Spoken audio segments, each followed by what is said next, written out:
Hello दोस्तों, क्या हाल चाल। मेरा नाम वीरेंद्र सिंह और आज हम करेंगे difference between current ratio and quick ratio. जो क्विक रेशियो है उसी का एक और नेम है जो कि है लिक्विड रेशियो। तो अगर पेपर में आपको पूछ लिया जाए कि difference between current ratio and liquid ratio तो कंफ्यूज नहीं होना है। जो लिक्विड रेशियो है उसी का नाम क्विक रेशियो भी है। तो सबसे पहले हम बात कर लेते हैं इसके कैलकुलेटिंग फॉर्मूला की कि इसका कौन सा फॉर्मूला है। तो current ratio is equal to current assets divided by current liabilities. और करंट एसेट्स क्या होती है?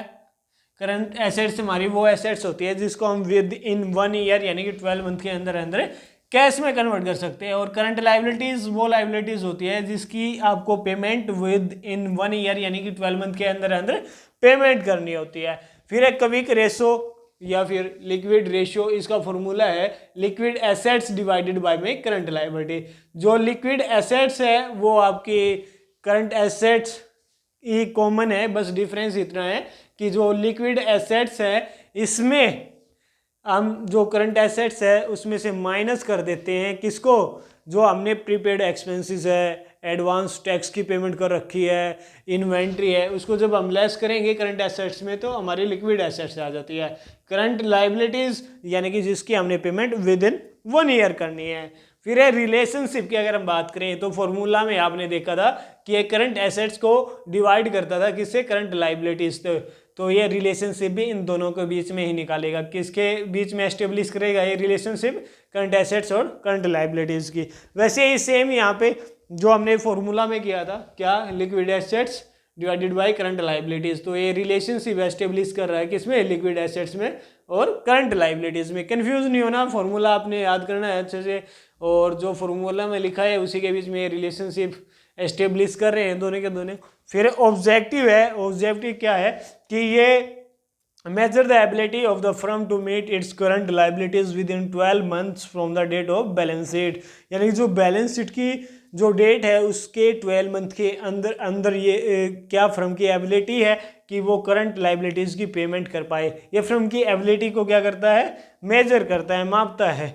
और इसमें क्या करता है? इसमें भी सेम करता है। क्या? फर्म की जो ability to payment of liabilities है, करंट लाइबिलिटीज़ है, वो चेक करता है। इसमें 12 मंथ था और इसमें किस में चेक करता है? मंथ, यानी कि विद इन मंथ। यानी कि क्या फर्म है जो अपनी करंट लाइबिलिटीज़ की पेमेंट 1 मंथ के अंदर अंदर कर सकती है या नहीं कर सकती है। फिर आइडल रेशियो, अगर हम आइडल रेशियो माने तो 2:1 है। यानी कि जो हमारी करंट एसेट्स है वो हमारी डबल होनी चाहिए किसकी? करंट लाइबिलिटीज़ की। और यहाँ पर क्या होता है? लिक्विड एसेट और करंट लाइबिलिटीज़ अगर हमारी इक्वल भी होती है तो अच्छी बात है। अच्छा, यहाँ पे करंट एसेट्स आपकी ज़्यादा हो सकती है लेकिन आइडल रेशियो 2:1 है। ज़्यादा होगी तो भी अच्छी है और यहाँ पे आपकी लिक्विड एसेट्स ज़्यादा होगी तो भी अच्छी है, बस कम नहीं होनी चाहिए। इसी को हम एक बार दोबारा से फिर देख लेते हैं। करंट रेशियो का formula current assets divided by current liability.